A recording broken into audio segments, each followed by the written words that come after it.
Halo anak-anak, bagaimana kabarnya? Semoga kalian dalam keadaan sehat dan tentunya dalam keadaan semangat.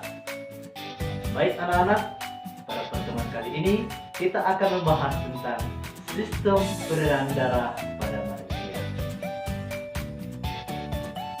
Baik anak-anak kami tentunya pernah melakukan perjalanan bukan? Misalnya Bapak contohkan, ketika kamu mau ke Medan dari Kamanjare ataupun sebaliknya, tentunya kamu menggunakan alat transportasi. Biasanya alat transportasi tersebut kamu jumpai di terminal atau di stasiun. Misalnya Sutra, Murni, Almazar, dan lain sebagainya. Bagaimana dengan tubuh kita? Apakah ada alat transportasinya? Menurut kamu, ketika melakukan oksidasi oksigen dari sari makanan diangkut menggunakan apa di dalam tubuh kita? Di manakah terminal sistem transportasi pada tubuh kita? Baik, untuk membahasnya, mari ikuti penjelasan berikut. Anak-anak kami, yang menyangkut oksigen dan sari makanan di dalam tubuh kita adalah sel darah. Dan juga yang menjadi terminal sistem transportasi pada tubuh kita adalah jantung. Nah, bagaimana prosesnya di dalam tubuh kita? Kita akan membahasnya di dalam materi sistem peredaran darah. Baik anak-anak kami, sebelumnya perkenalkan, nama Bapak Berton Silalahi. Bapak mengajarkan mata pelajaran IPA terpadu kelas 8. Adapun tujuan pembelajaran, yang pertama, peserta didik mampu menganalisis komponen sistem peredaran darah dengan tepat. Yang kedua, peserta didik mampu membandingkan peredaran darah dengan tepat. Dan yang ketiga, peserta didik mampu menyimpulkan gangguan dan upaya penanggulangan pada sistem peredaran darah dengan tepat.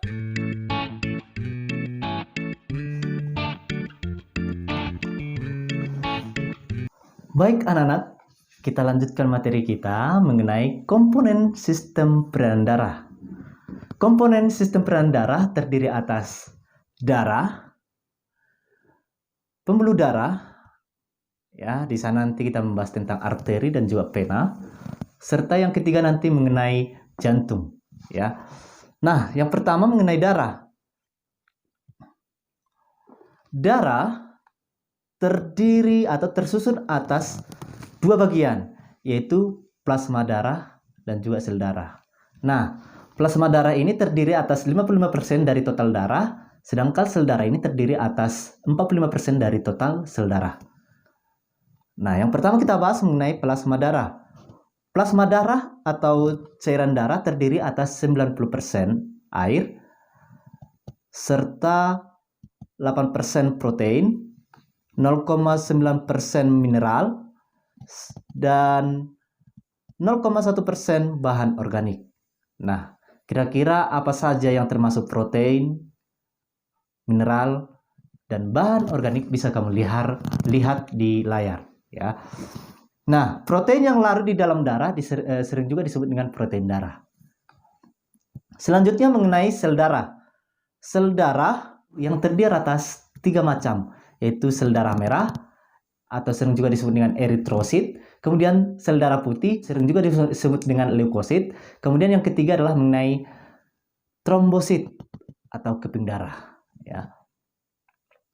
Mengenai gambarnya atau bentuknya bisa kamu lihat pada layar, ya, pada layar. Kira-kira bagaimana bentuk dari sel darah merah, bagaimana bentuk dari sel darah putih dan juga trombosit atau keping darah.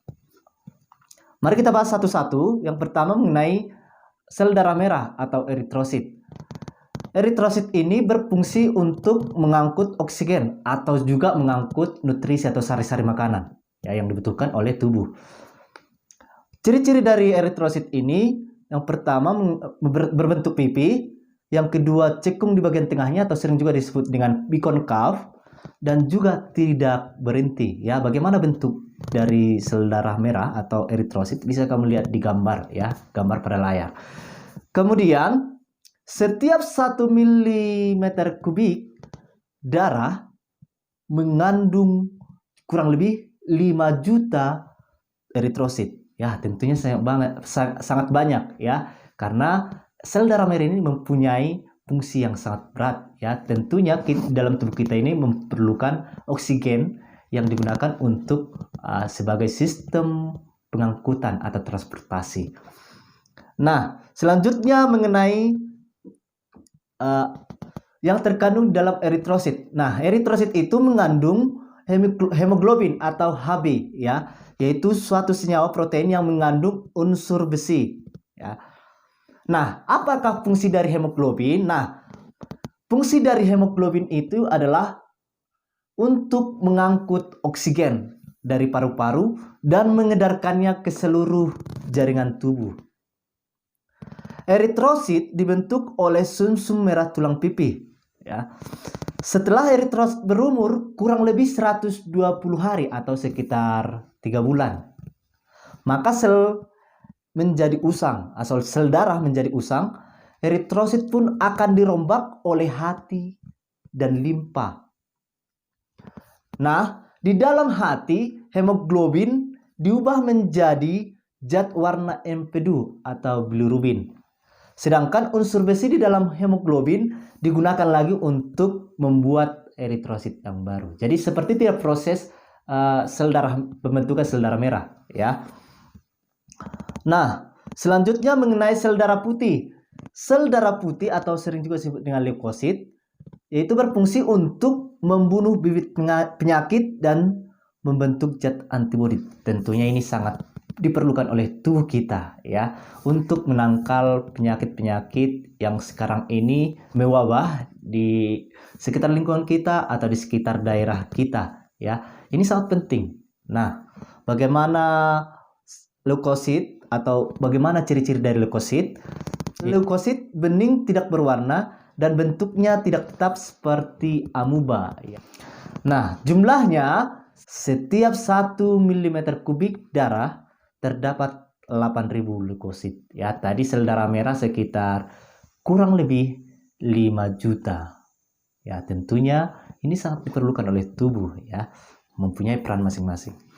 Leukosit memiliki 5 macam bentuk, yaitu monosit, limfosit, basofil, eosinofil, dan juga neutrofil ya. Bagaimana bentuknya bisa kamu lihat pada layar ini ya. Di sana sudah ada bentuk-bentuk dari macam-macam leukosit ya. Nah, selanjutnya mengenai keping-keping darah atau trombosit.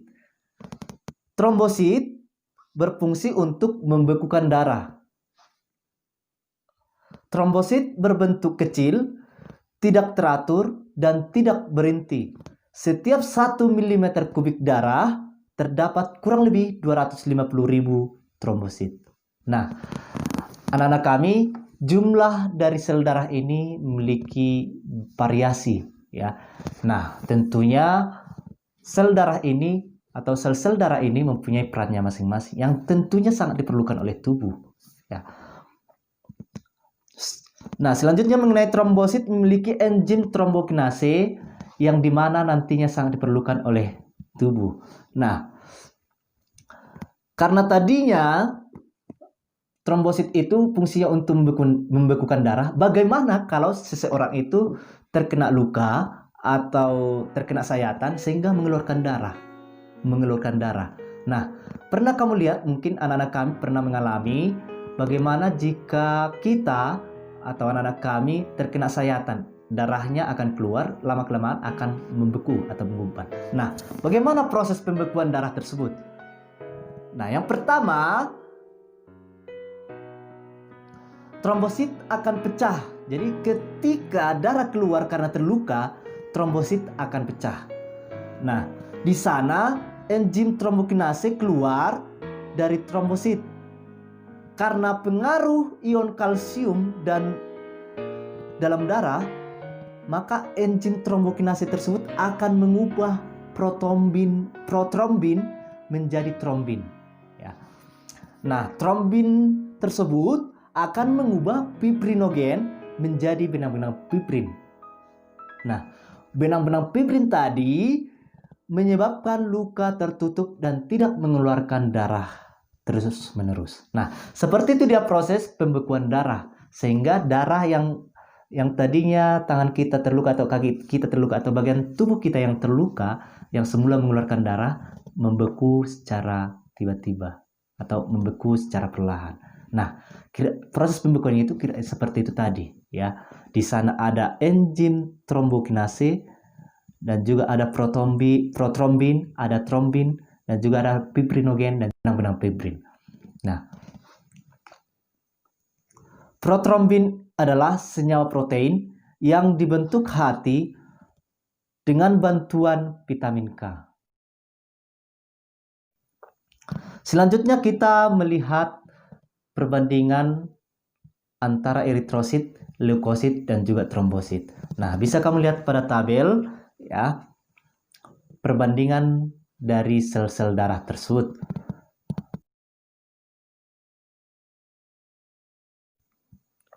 Selanjutnya kita bahas mengenai golongan darah.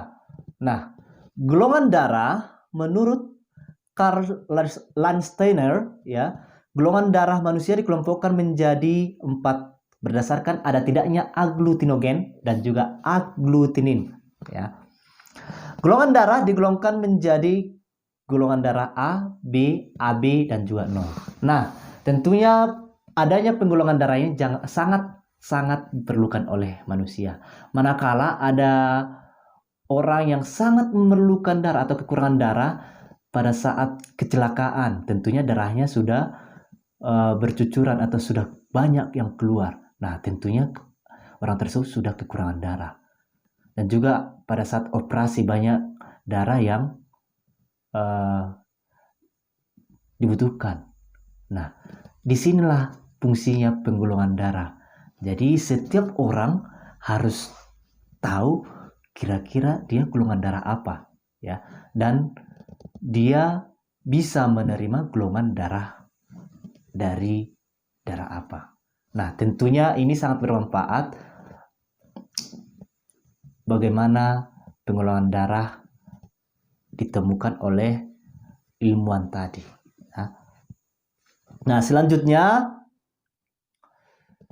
jika orang yang memberikan darah pada orang lain, ya, karena orang tersebut mengalami kecelakaan atau sedang menjalani operasi, mengeluarkan darah yang sangat banyak, tentunya akan dilakukan dengan namanya transfusi darah.